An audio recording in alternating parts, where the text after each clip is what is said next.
This is the California Assembly, the place where the men and women that you send to Sacramento work to represent you.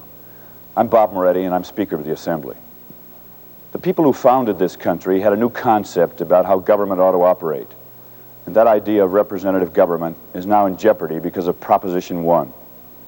Last summer, we looked at Proposition 1 and rejected it as bad government. Now it's on the ballot, and you'll have to vote on it too. We voted no because we thought it was designed to help the rich at the expense of the rest of the people of our state.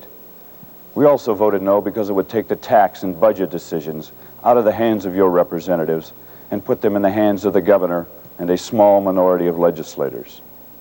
We've all just lived through an example of what can happen when too much power is put into the hands of too few people. We can't let that happen in California. Paid for by California taxpayers against Proposition 1.